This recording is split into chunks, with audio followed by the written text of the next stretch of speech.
Paano? Tayo na po natin. Importante sa akin dito ngayon. Doc Agnes, importante sa amin. Nagando sila kanina. Oh, kandun siya. Siya may andan na, pero hindi niya pinakita sa akin yung warrant of arrest. Kailangan talagang bantayan. Yan naman po pinangako ko. Pangulong. Aliwala man sa akin, sasama ka sa poste, sabi sa ako. Nakita niyo siya? Nakita ko lang sa video. Alam niyo po kung saan dinala? Hindi pa namin alam. Yun po ang alam pa namin. Sir, ano na pong next step po niyan, sir? Saan niyo kayo Pero papunta of course, ngayon? sumusunod naman sa batas si Pangulong Duterte. He is 8 years old na po. 8 years old na po si Tatay.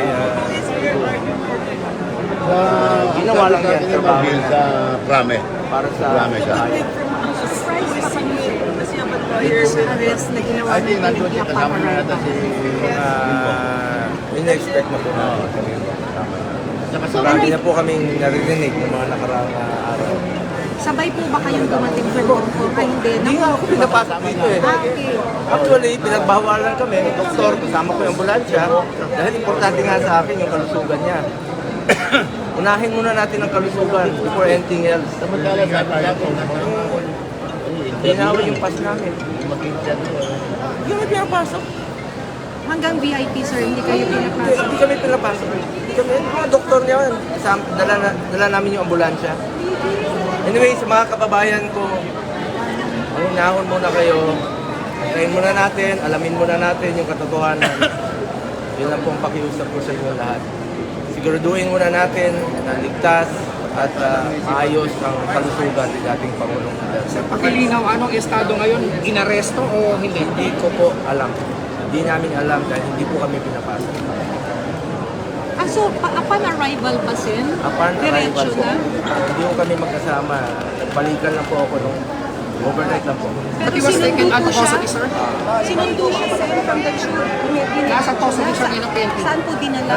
Nasa PNP. Boss, pupuntahan na namin. Boss, hanapin namin. Hanapin namin natin. Magandang umaga po sa inyo lahat mga kababayan ko. Dito po kami, kasama po mga doktor ni Former President Duterte. Nasa loob po kami ng ambulansya. Pupuntahan mo namin siya sa Mediamat Airbase kung saan siya po dinala.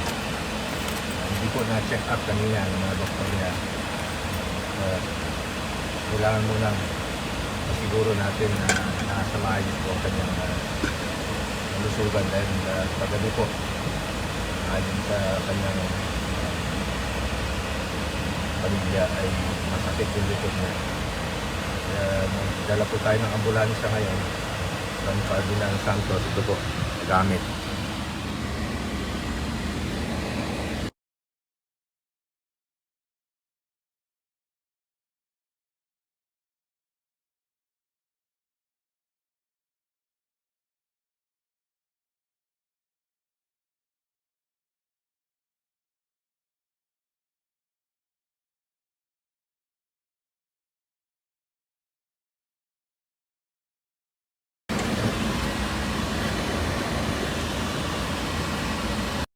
Okay na po. Yes. Hindi ako pinansin ni ano eh.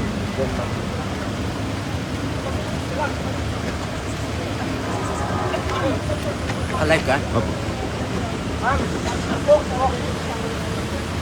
Tagapagsalita ka ng PNP. Pwede ba kaming pumasok doon? Sabi ni General Marbil kanina. Sabi ni General Marbil kanina, pwede pumunta doon sa White Sea. Pwede yung tanongin? Alang namin? Ma'am?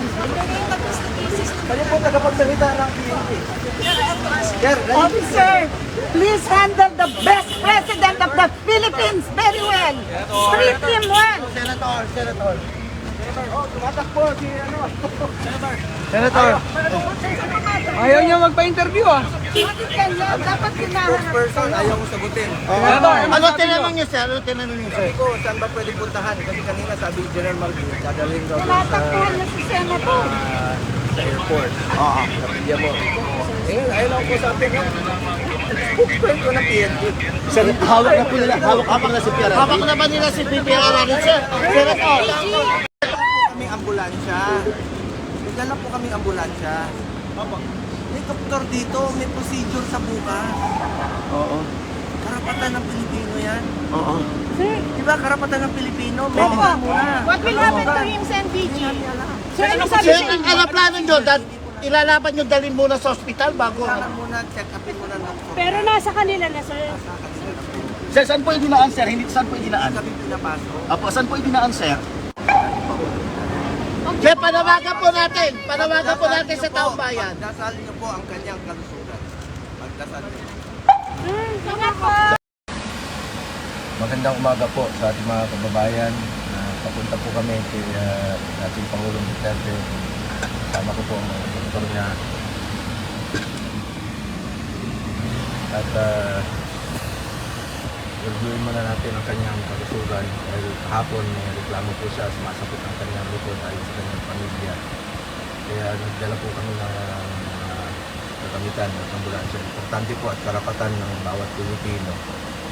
Unahin ang kalusugan. Constitutional right po yan ang medical.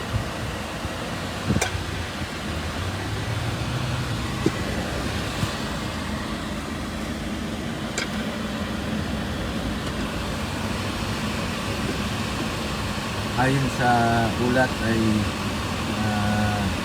dinala po siya sa Villa Madero Base 250. Ito po yung dating kung saan po ito yung air wing na nag-deserve po sa former President Duterte. Dito tayo sa loob ng ambulansya mo.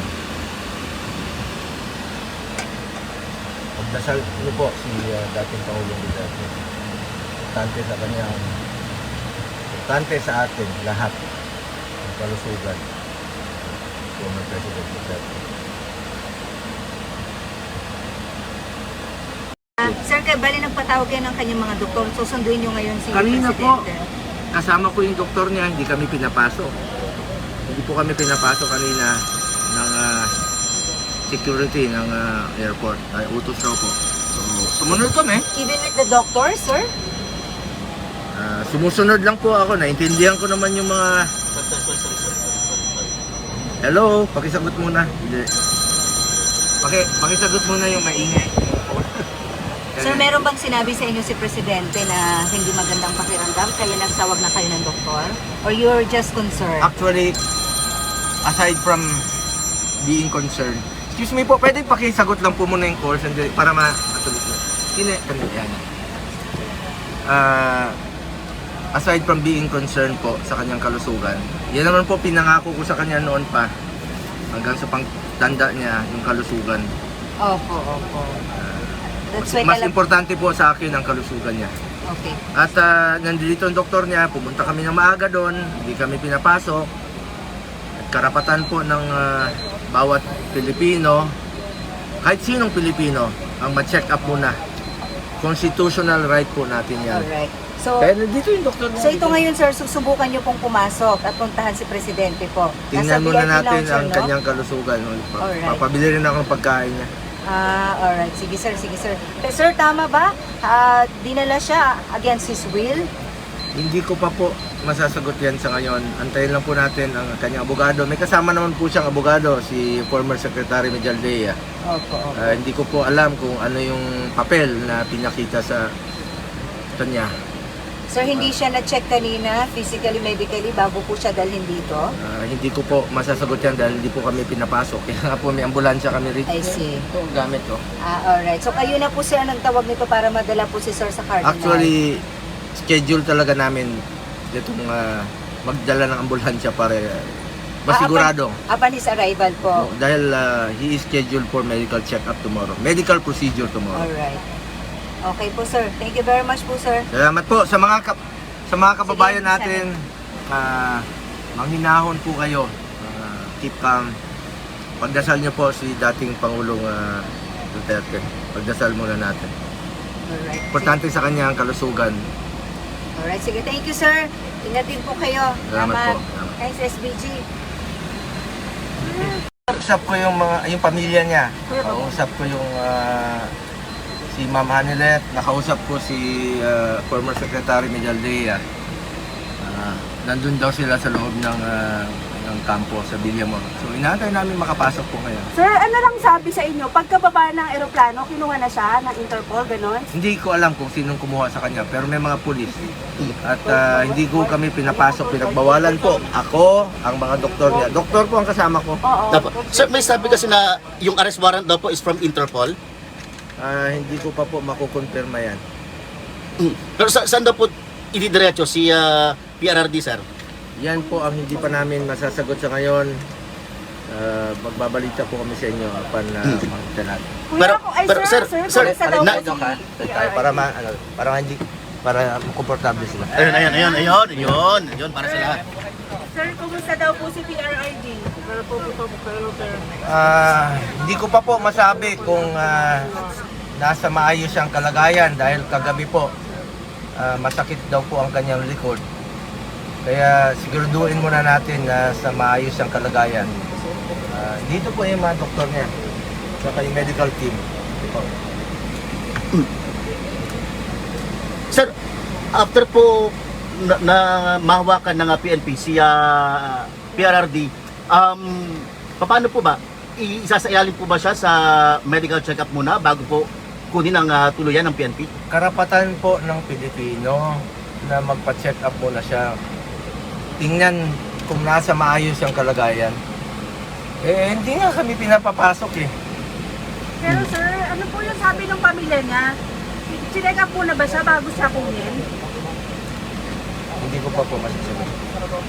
Babalitaan ko lang po kayo mamaya. Sir, kasama Pagdasal nyo, manghinahon po tayo. Pagdasal natin si former President Duterte. Sir, kasama po Nasa ba maayos ang kanyang kalagayan.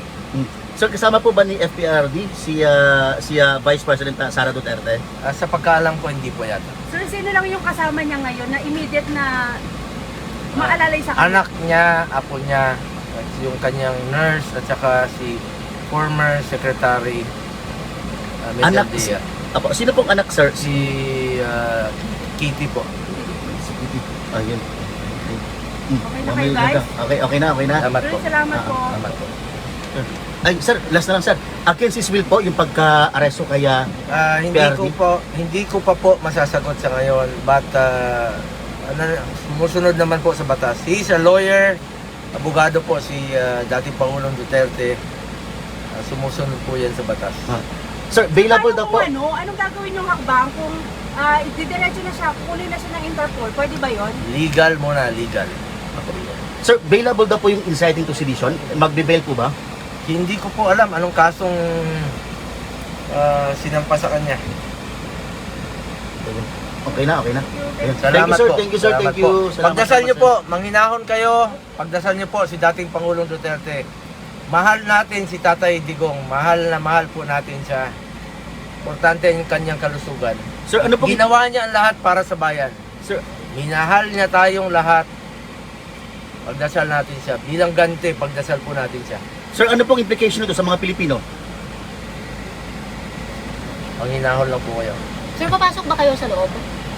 Inaantay ko po kung papasukin ako. Sir, sabi kanina ni Yusek Loring, wala naman daw na i-serve na arrest warrant. Wala po ako nakikita. Hindi nyo pa nakikita na na-serve ba? Hindi nga kami nakapasok po. Hindi po kami pinapasok. Pero sir, ongoing yung negotiation kung po pwede kayong makalapit sa Pangulo. Tapos sir, sir kasama sa negotiation ninyo kung sa ospital siya diretso. Check up muna. Check up muna. Dapat. Ngayon sir, ngayon. Sa Cardinal. Okay sir. Check up muna sa Cardinal.